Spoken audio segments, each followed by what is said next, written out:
आप सभी को रामनवमी की हार्दिक शुभकामनाएं। जिस दिन का लोगों को बेसब्री से इंतजार था, उस इंतजार की घड़ियां अब खत्म हो चुकी हैं। बता दें कि रामलला का सूर्य अभिषेक बहुत ही भव्य तरीके से हुआ और ये अलौकिक नजारा पूरी दुनिया ने देखा। रामलला का सूर्य अभिषेक दोपहर 12:01 पर हुआ। सूर्य की किरणें रामलला के चेहरे पर पड़ी। करीब 75 मिलीमीटर का टीका राम के चेहरे पर बना। दुनिया भक्ति और विज्ञान के अद्भुत संगम को भक्ति भाव से निहारती रही। यह धर्म और विज्ञान का भी चमत्कारिक मेल रहा। इस सूर्य तिलक के लिए वैज्ञानिकों ने कई महीने से तैयारी की थी। इसके लिए कई ट्रायल किए गए।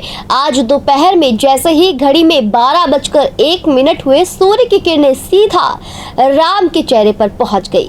12:01 से 12:06 तक सूर्य अभिषेक होता रहा। पूरे 5 मिनट तक यह प्रक्रिया चली। वैज्ञानिकों ने बीते 20 वर्षों में अयोध्या के आकाश में सूर्य की गति अध्ययन की है। सटीक दिशा का निर्धारण करके मंदिर के ऊपरी तल पर रिफ्लेक्टर और लेंस स्थापित किया है। सूर्य रश्मियों को घुमा फिरा कर रामलला के ललाट तक पहुंचाया गया। सूर्य की किरणें ऊपरी तल के लेंस पर पड़ी। उसके बाद 3 लेंस से होती हुई दूसरे तल के मिरर पर आई। अंत में सूर्य की किरणें रामलला के ललाट पर 75 मिलीमीटर के टीके के रूप में दैदीप्यमान होती रही और ये लगभग 5 मिनट तक टिके रहे।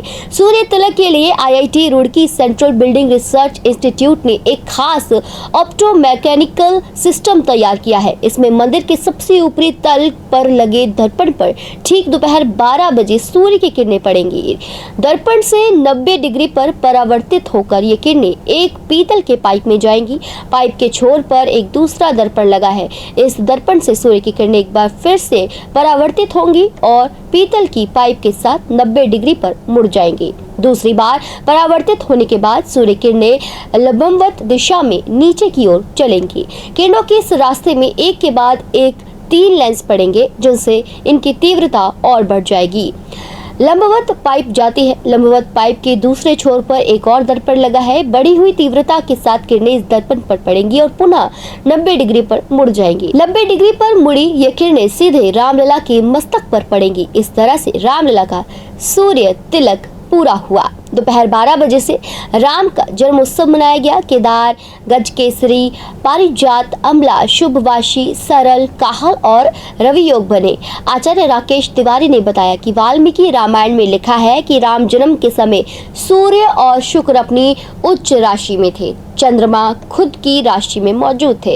इस साल भी ऐसा ही हो रहा है। आचार्य राकेश के अनुसार ये शुभ योग अयोध्या सहित पूरे भारत की तरक्की के मार्ग प्रशस्त करेंगे।